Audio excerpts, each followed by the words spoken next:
Well, besides the free fall, the no fire, what are some other red flags with the architecture collapse? With Building 7 in particular, you're saying? Yeah, Building 7. I mean, Yeah. I don't know nothing about architecture, but that's the one I watched over and over and looked the craziest to me. Well, you have to also look at the abundant examples of foreknowledge. People knew about this in advance of the building's collapse. There's like 10 examples. Yeah, I went. Well, here's one you might know some more. I was looking yesterday and I saw there was massive shorts on That's United and American. Those were the two airlines that were hijacked. It was literally, I think it was September 10th and 6th they were placed. Yeah. Billions of dollars for what those stocks dropped in half, and like just absolutely insane. When I saw that, I was like, "What?" And I couldn't. I'm not sure who placed them. I was having a hard time finding that. Do you know anything about this? Or Oh, yeah. The 9/11 Commission investigated this thoroughly. And and we're talking about no wrongdoing. They thoroughly. concluded, I'm sure. Yeah, on September 10th, so made billions of dollars. And we're talking about the Twin Towers now. We jumped the line over here just so everybody can follow us. But they were looking for ties to Al-Qaeda with regard to these put options. They couldn't find them. So they said, well, it wasn't insider trading. Well, who did it lead to? Who did it lead to? The Deutsche Bank, Deutsche Bank. Swiss Re, Alan Dulles, former CIA director, owner of the Deutsche Bank. So, well, why isn't that a problem? It just got swept under the rug. In fact, the 9/11 Commission didn't even report on this collapse of Building 7, though they were tasked with telling us all about the events of 9/11. This is a central event. It's part of the World Trade Center complex. It was developed by Larry Silverstein in the mid-'80s, and then he acquired the entire complex just 6 weeks prior to 9/11. And it went from Port Authority, public hands, to private ownership. We put a whole bunch of terrorist insurance that had never been on the towers, and and he had only invested $15 million of his own money, and leveraged that to $125 million with Frank Lowy, his partner. Interestingly, he was part of the Haganah terrorist group. a foreign country. Another foreign country. We can't really talk about them too much or pull it off YouTube, but he's part of our greatest ally. I think both of these people are involved with that country. Okay. And then he leveraged that to $3.2 billion to purchase, and he wasn't even the lowest bidder. So this is another no-bid contract. No one wanted this building, correct, either, right? It wasn't a building. No one really even wanted to buy the buildings at the time. Oh, they were white elephants. They were only half occupied. They were full of asbestos, which is the city of New York was requiring the Port Authority to comply with federal regulations and abate that asbestos, but that was at least a $5 billion project. So so it didn't make sense. Why would Larry spend $3 billion on a white elephant project, knowing that it needed another $5 billion to abate the asbestos? Did he know his free asbestos abatement would be coming on 9/11? I think he made over $4 billion. He made off this. There was a speech I saw where I'm saying, "Oh, the good luck he had," and he work there every morning, and he just happened to skip. Good luck there too. Yes, he had good luck where he said he had to go to a dermatology appointment or something. His wife made him go to a dermatology appointment. This happened with several key figures who regularly visited or were tenants of and occupying almost every day their offices in this building. Yeah. Set of buildings. So the owner made billions of dollars, and he had a business partner was tied into terrorism in a foreign country. Interesting. You said Dulles made billions. I don't know much about him, but isn't he tied in with the Bushes? Inevitably. And there's another George Bush was the head of the CIA following Alan Dulles and others. I just discovered this last night. I feel like I should have known this, but I discovered another Bush tie with one of the security companies. Yes, Securicom and Stratosec had the security contract for the Twin Towers and also the airports that were associated with the flights that theoretically left those airports and theoretically, allegedly flew They had into the security tower. at the same airports too that they left. Yeah, it's fascinating. So we certainly want an investigation. This is Bush's brother and his cousin. Were head people Yes, there. Marvin Bush and Wirt Walker III. Like, I can't believe I've never heard that. I thought that just should be like kind of. I think that's kind of relevant. Well, and they weren't investigated. There was no interview of the security company at the World Trade Center. Imagine that. And these are people that basically can handle what goes in and out. So if you were to be sneaking stuff in the middle of the night and stuff, that's who you would need. Well, and we're going to talk about the kind of stuff that they would have had to have snuck in there. Yeah, and I think that's why it sounds just so crazy. It would have to be such a large-scale operation. People would need to be controlling the security. It would probably be maybe a couple-year project. It would be a massive thing. So you start having to connect dots, and it's so insane you don't want to do it almost. It's easier just to be like, oh, it must have been some terrorist. But either way, it was a terrorist attack, and it was a conspiracy. So it's just, who was it? We don't know. Yeah. The official conspiracy theory says 19 fundamentalist hijackers hijacked these planes and rammed them into the Twin Towers. And we have, in the 9/11 Truth movement, a consensus, if you will. There's certainly some people disagree, but that these particular hijackers weren't even capable of flying these planes. Certainly at the Pentagon, we have Hani Hanjour,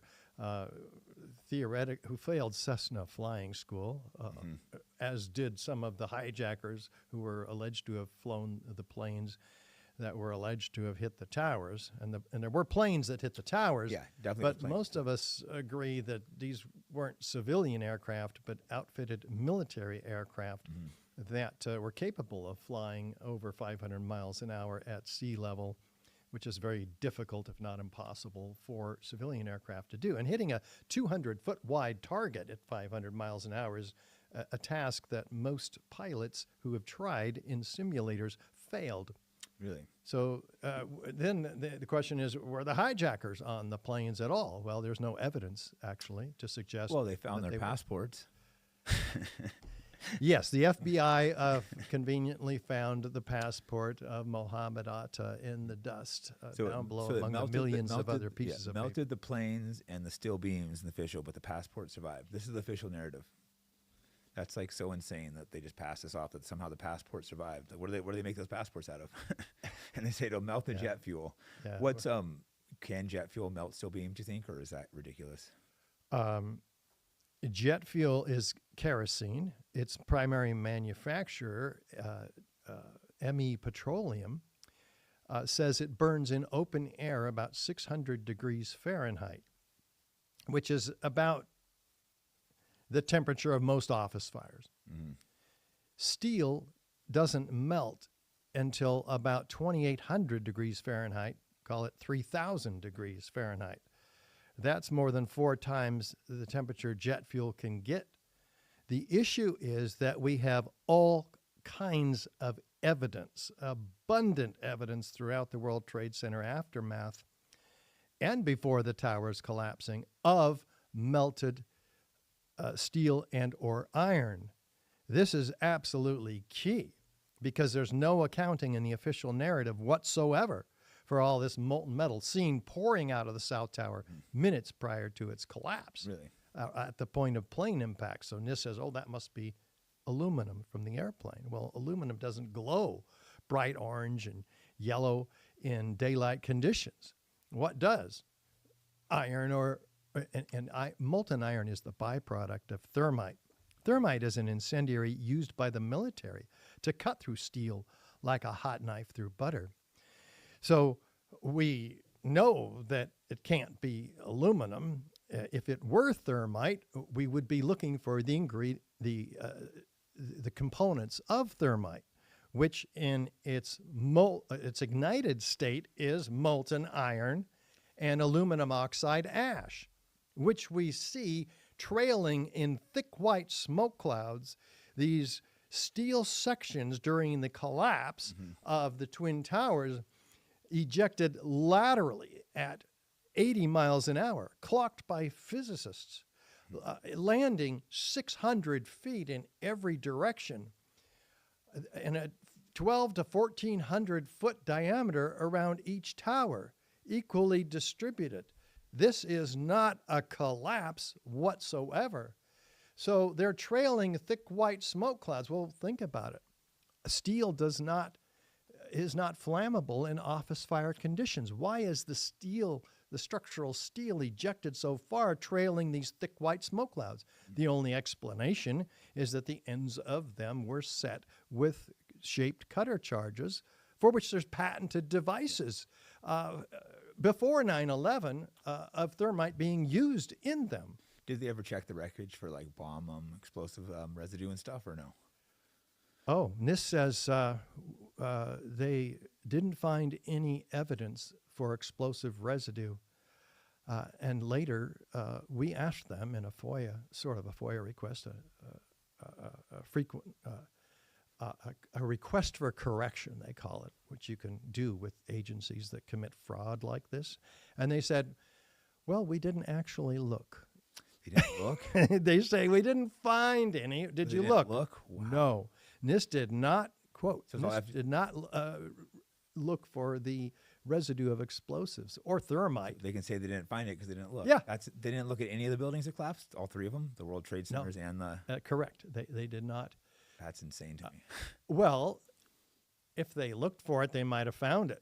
No, And they didn't want to find it because their job was to cover up the explosive demolition of all three World Trade Center skyscrapers on 9/11. Who led the investigation? Do you know or no? Yes, Sham Sunder, who is a structural engineer, and his sidekick, co-project leader, official name, John Gross, who publicly denied the evidence of molten iron, and yet there's pools of it. The structural engineer himself, Leslie Robertson, of the World Trade Center, says there's a river of steel flowing down there. The first responders say flowing like lava from a volcano. They're freaked out. They've never seen this. Of course, it can't even happen in a normal office fire. And again, jet fuel doesn't burn anywhere near hot enough to melt steel.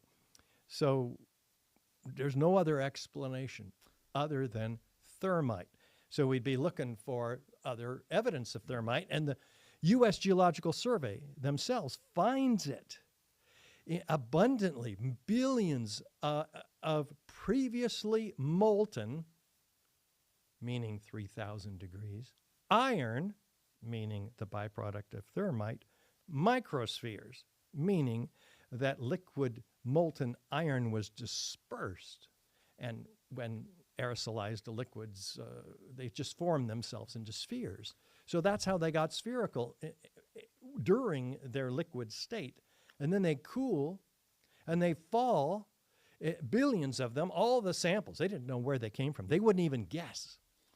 This is incredible. So yet the EPA says, we don't know what these molten iron microspheres are, but they are a signature component of the World Trade Center dust. In other words, it's not even World Trade Center dust unless it has all of these previously molten iron microspheres that we don't know the origin of. Well, where do they come from?